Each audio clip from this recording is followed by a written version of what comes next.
O que eu quero esta noite trazer como uma palavra de Deus para o seu coração é a reação do Neemias.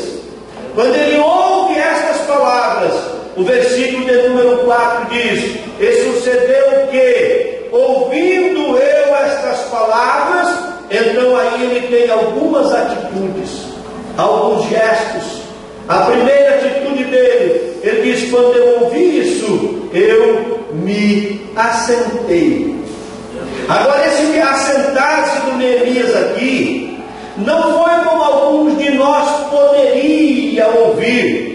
Uma história de que no Paraguai o projeto missionário está em desprezo, que lá o missionário passa fome. Eu aprendi ao longo desses anos, porque em todo esse tempo de ministério vivo envolvido em missões. Deus me deu a graça de, através do Departamento de Missões, construir já inúmeros templos por esse Brasil, por muitos estados, por muitos lugares. E estive em muitos deles aonde eu descobri algo que é muito triste para a nossa realidade. Chega um missionário numa igreja, se parar um carro novo, se subir num púlpito de terno bom, com um sapato bom no pé, e dizer que veio fazer uma campanha missionária, o povo olha com um olho de desconfiança, né? Porque o conceito que a gente tem de missões é um obreiro andando a pé, com o sapato furado, com roupas rasgadas, magro, de tanto passar fome. Aí a gente chora, aí a gente tem compaixão, aí a gente tem dó, porque o conceito que foi impregnado em nós, que missões é sinônimo de sofrimento. A gente só contribui quando sabe que missões está sofrendo. A gente só ajuda quando sabe que missões está em dificuldade. Senão simplesmente a gente ignora. Esse assentar-se do Neemias aqui não foi só um assentar para ouvir história. Pois é, então me conte. Está assim, pois é, eu estou bem aqui e não tenho o que fazer. Não.Esse assentar-se aqui vai muito mais longe. Eu acabei de dizer há pouco que Neemias era o copeiro do rei. Ele estava à disposição do rei 24 horas. O texto diz que ele assentou, chorou, lamentou por alguns dias.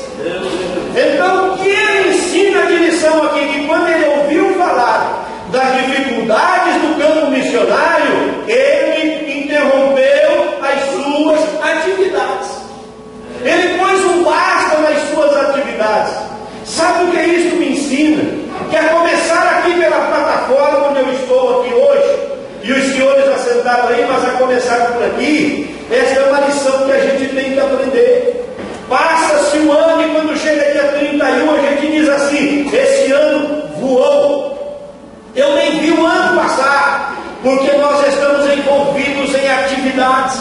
As atividades vão tomando conta de todo o tempo que a gente tem, e o que mais sofre é a obra. A gente não pode visitar o campo missionário porque não dá tempo, não pode mais orar por missões porque não dá tempo, não pode ir ao culto de missão porque não dá tempo, não pode mais falar com o missionário porque não dá tempo, não pode mais ligar para o missionário porque não dá tempo, porque nós estamos envolvidos com as atividades do dia a dia.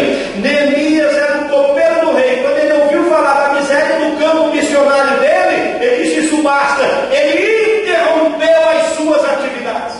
Glória a Deus. Parou com as suas atividades. Ele não se preocupou se o rei fosse degolado, e podia fazer. Ele não se preocupou se o rei mandaria ele para a prisão, e poderia fazê-lo. Ele simplesmente disse: isso para mim é muito. Ele interrompeu as suas atividades. Em outras palavras, ele disse: eu terei que ter um tempo para pensar em missões. Eu dirigi essa igreja que citei há pouco em Londrina, e de repente toca o telefone e alguém disse: pastor, dá para vir ao hospital da Zona Sul orar por um senhor. Ele quer que o senhor venha aqui orar por ele.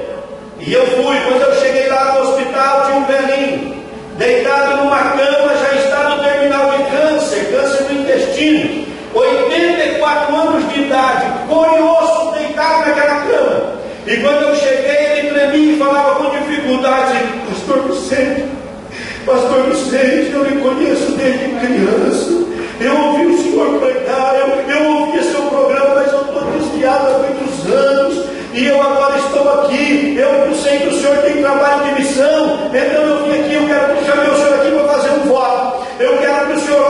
mim, que se Jesus me curar, eu quero ser um missionário, eu quero ir para a obra. Meu irmão, o senhor me desculpe, mas eu não posso não. O senhor vai dar do senhor 84 anos, que o senhor tem câncer, aonde? No intestino, que o médico disse que eu vou morrer. Se meu irmão, o senhor tinha que ter pensado nisso antes. O senhor tinha que ter tido tempo antes. Isso é fora de qualquer possibilidade. Eu vou orar para o senhor com muito respeito, com muita alegria, mas para o senhor ser missionário da minha associação, não. Eu não estou desprezando o senhor pela idade, mas o senhor tinha que ter pensado nisso antes.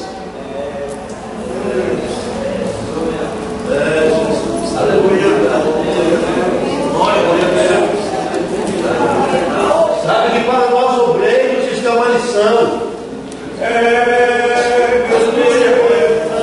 Porque às vezes o nosso tempo é gasto com muita coisa. E a gente, em nome da obra, em nome do trabalho, a gente se esquece de que tem uma missão primordial. Atos 1:8, Jesus não disse: ide construir templos. Jesus não disse: eu dou unção para vocês embelezar templo, ainda que isso não é pecado. Ele não disse: eu lhes dou unção para vocês construírem grandes igrejas. Eu não estou dando autoridade para vocês possuírem muitos patrimônios. Ele disse: eis que vos dou autoridade, vos encherei do meu espírito para ser a minha testemunha.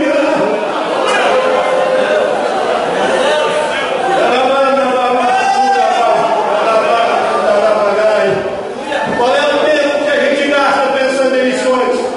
Hoje é culto de missão na Assembleia de Deus em Marechal Cândido Rondon. Desde onde avisou? E aí eu pergunto, você não precisa responder quantos minutos hoje foi orado por missões. Não estou dizendo do culto, estou dizendo de dia. Quem se lembrou dos missionários que essa igreja tem?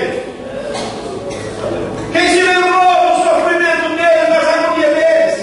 E eu aprendi uma lição, perdoe a minha sinceridade, mas eu aprendi uma lição de que enquanto a igreja ficar vivendo de miséria para investir em missões, será uma igreja miseravelmente pobre.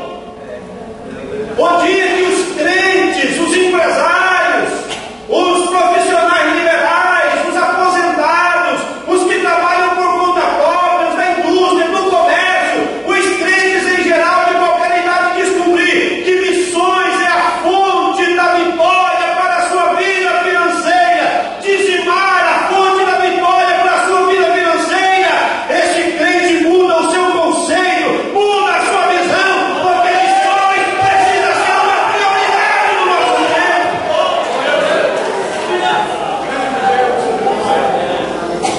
Tem que ser prioridade. Nós temos que ter simpósios de missão, semana de jejum para missão, grandes congressos de missão, porque missões é a tarefa suprema da igreja na terra. Eu sou fruto de missionário, essa igreja é fruto de missões. Glória a Deus. Só que nós não estamos fazendo como os missionários, nós só estamos sendo beneficiados pelo que os missionários fizeram. Deixa eu te dar um conselho como homem de Deus hoje aqui, como teu pastor hoje. Deixa eu te dar um conselho: interrompa um pouco as suas atividades. Repense o teu tempo. Repense. Está na hora da gente colocar o pé um pouco no freio e trabalhar uma hora menos e dedicar um pouquinho mais em favor da obra missionária, a suprema tarefa da igreja na terra. Deixa eu correr aqui que eu quero encerrar já na sequência. Olha a segunda atitude dele: assentei-me e chorei. Irmãos, tem muita gente enganada quando o assunto é missão. Ele acha que a oferta que ele dá para a missão, ele já fez tudo. Na cidade de Londrina, a igreja tinha um vereador, e quando ele ouviu dizer que a Associação Nova de Paz, um programa do rádio, e aqueles missionários, ele até era um dos que me ajudavam a pagar o programa do rádio, que o programa tem um custo tão alto, né?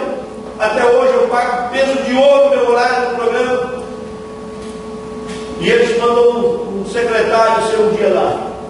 Chegou lá e disse: pastor, com o papel na mão, pastor, Senhor como é que faz, porque nós queremos criar um departamento de missões para ajudar missões. Deixa